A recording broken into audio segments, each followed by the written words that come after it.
और sir G20 summit हुई, बहुत सक्सेसफुल रही, सारी दुनिया ने देखा, बहुत अप्रिशिएट किया गया।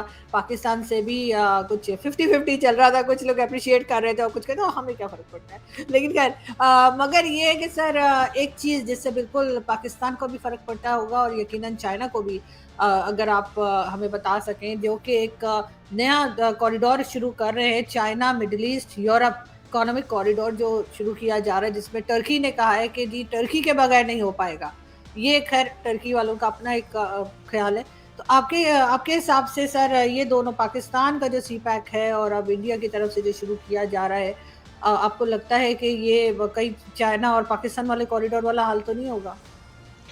आरज़ू जी, पहली बात ये है कि जो आपने कॉरिडोर की बात करी है मिडल ईस्ट में, उसमें चाइना नहीं है। आपने गलती से चाइना बोल दिया, वो भारत है। हाँ, Bharat, sorry Bharat, sorry. Middle east और आपको यूरोप तक देखे सर जाएगा वो। सिर्फ चाइना मेरे ज़हन में आता है, पता नहीं, मैं आपको देख के मुझे सिर्फ चाइना ही नज़र आता है। सॉरी, थैंक्स फॉर क्या होता करेक्शन। है कि जी।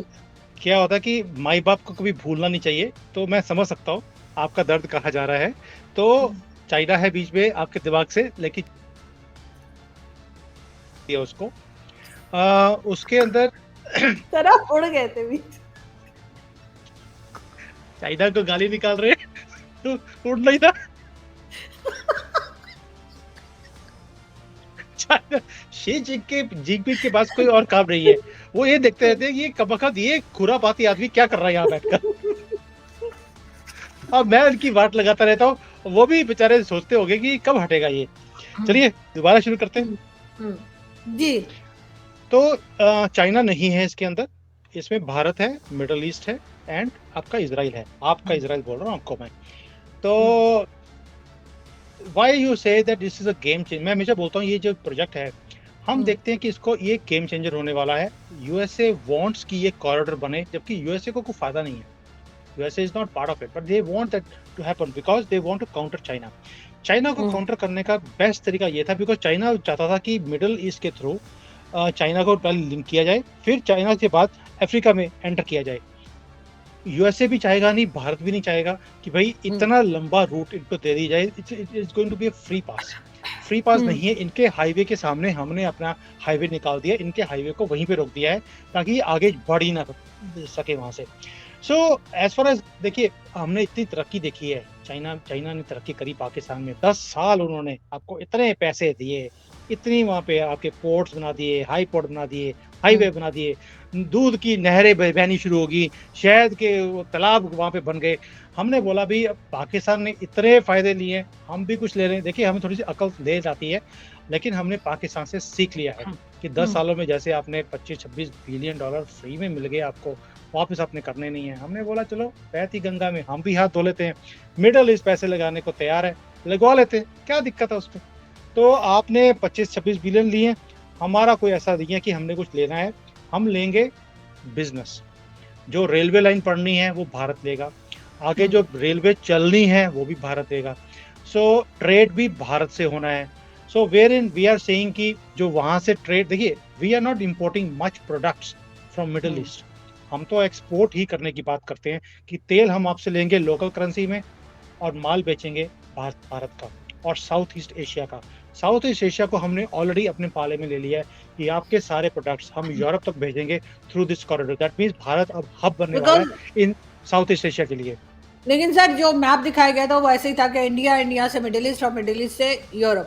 यस। लेकिन बीच में अगर जो टर्की जैसे कह रहा है कि जी उनके, या तुर्की, जो अब उन्होंने नाम रख दिया, तो वो कह रहे हैं कि जी उनके बगैर नहीं हो सकता। और बिल्कुल आप सही कह रहे हैं, पाकिस्तान से आप बहुत सी चीज़ें सीख सकते हैं कि आपने क्या नहीं करना।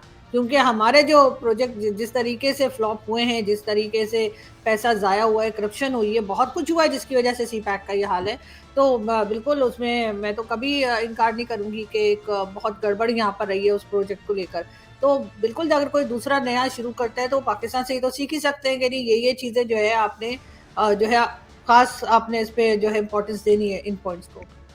देखिए अर्जुन जी, पहली बात ये है कि ये प्रोजेक्ट कहाँ हो रहा है और मनी कौन लगा रहा है? मनी लगा रहे हैं यूएई वाले या सऊदी वाले। हुँ, अब वहाँ पर आप सऊदी प्रिंस को तो खरीदने से रहे। ना आप यूएई के जो वो हैं उन हेड ऑफ द स्टेट हैं, उनको खरीद सकते हैं। वो पैसा लगा रहे हैं and our companies are going to take projects from those. हुँ, हमारे पास कोई भी ऐसा कोई मंशा नहीं है कि हम वहाँ से पैसे बनाएँ अपना। हमें तो सिर्फ ट्रेड रूट खोलना है ताकि हमारा जो मटेरियल है यहाँ से बन के यूरोप तक पहुंचे, मिडिल ईस्ट भी पहुंचे और यूरोप भी पहुंचे। सो एज फार एज सीखने की चीज़ है, we don't want to learn these things from you कि भाई पैसे कैसे खाने हैं, हमारा ऐसा कोई इंटरेस्ट नहीं है, हमारे तो सिर्फ ट्रेड से नहीं मतलब है। नहीं नहीं we we are a sir, मैं ये बिजनेस नहीं कह कम्युनिटी। रही। सर, मैं ये नहीं कह रही आई कि पैसे अंडरस्टैंड, कैसे खा रहे आई हैं। नो। मेरा मतलब है कि दूसरे की गलती से, अगर दूसरे के अच्छे काम से सीखा जा सकता है, तो दूसरे की गलती से भी सीखा जा सकता है। जरूरी नहीं कि उसमें से गुजर के ही सीखें आप उस प्रोसेस ट्रू में से। True true. एंड तो सेकेंडली, लेकिन जो आपने सर बोला इस ना कि जी जो ये जो जी मैप है, ये भारत से मिडिल ईस्ट से यूरोप तक जा रहा है, ये this is only two trade routes है। हम हम्म ऑलरेडी आसियान में जाकर साउथ ईस्ट एशिया को ऑलरेडी बोल चुके हैं कि आप भारत को हब बनाइए, आपका मटेरियल हमारे पास आएगा, हमारा मटेरियल साथ में जुड़कर यूरोप तक भेजने का काम हमारा है। So this route you can use also, ताकि हम्म आपको भी मिडिल ईस्ट में जाना है या यूरोप में जाना है, आप हमारे ट्रेड रूट्स को यूज कर सकते हैं। And they have said yes also. ASEAN छोटा प्लेटफॉर्म नहीं है, बहुत सारे साउथ ईस्ट एशिया के कंट्रीज इसके अंदर इन्वॉल्व हो गए। This is going to be a huge thing for Bharat. इसका फायदा हमें 5-6 सालों के बाद जाके पता लगेगा। It is not a immediate thing, but benefit will come. लेकिन सर, सिर्फ भारत के लिए नहीं, आप नहीं समझते कि ये पूरे रीजन के लिए ये चीज अच्छी होगी?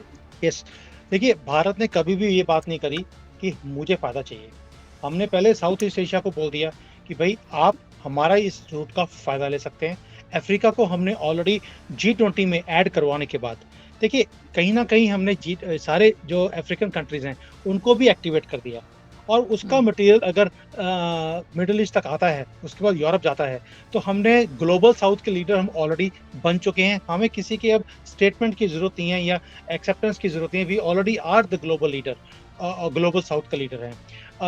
तो ये जो सारा रीजन है इसको हम कनेक्ट करने की कोशिश कर रहे हैं इस ट्रेड रूट के साथ। आरजू जी, आपको समझना पड़ेगा कि अकेला भारत से 2-4-5 शिप चली जाएं और ये ट्रेड रूट वायबल हो जाए, ऐसा नहीं हो सकता है। The all this region has to take advantage, तभी इसकी प्रोजेक्ट की वायबिलिटी आएगी। चाइना ऑलरेडी बोल रहा है ये तो चलने से पहले फेल हो गया।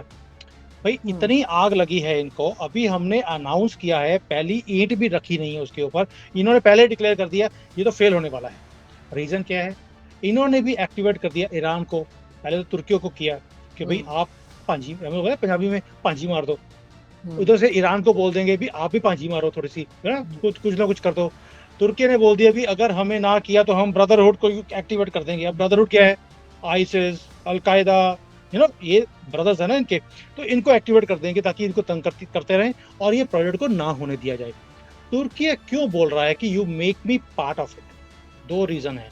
एक, आप कभी इमेजिन कर सकते हैं कि सऊदी अरेबिया से ट्रेन जा रही है and it is going to Israel. Hmm Saudi Arabia Israel इकट्ठे हो गए तो हम्म फिर तो सारा कुछ चेंज हो गया। ठीक है, वर्ल्ड चेंज तो हो रहा है सर, इसका मतलब नहीं कि वर्ल्ड चेंज हो रहा है, लोगों की सोच बदल रही है। बहुत अच्छा देखिए है अगर सऊदी अरब ऐसा कर रहा है। सऊदी अरेबिया में जब से मोहम्मद बिन सलमान आए हैं, he hmm has come out of that fanatic जो इनका था पहले हम्म सऊदीज का, मुस्लिम्स को लेकर, ये शरिया को लेकर, whatever that madness they used to do. ये बहुत ज्यादा प्रोग्रेसिव है, ओपन कर रहा है अपनी चीजों को। अपनी कंट्री को भी ये तैयार कर रहे हैं कि हमें अभी इसराइल को एक्सेप्ट करना चाहिए, ट्रेड रूट्स को खोलना चाहिए, इसी में हमारा फ्यूचर सिक्योर है। अब जब ये चीजें तुर्की के बॉर्डर पे हो रही हों, तुर्की नहीं चाहेगा कि वो आइसोलेट हो जाए। आप देखिए तुर्की ऑलरेडी आइसोलेट हुआ पड़ा है, करेंसी डाउन है, ट्रेड उसका पूरे वर्ल्ड से बंद है आज की डेट में। They need something to become relevant in that area. अगर ये रेलवे लाइन जो है अगर तुर्की से होकर जाती है, आप सोच के देखिए तुर्की के पास क्या फायदा है।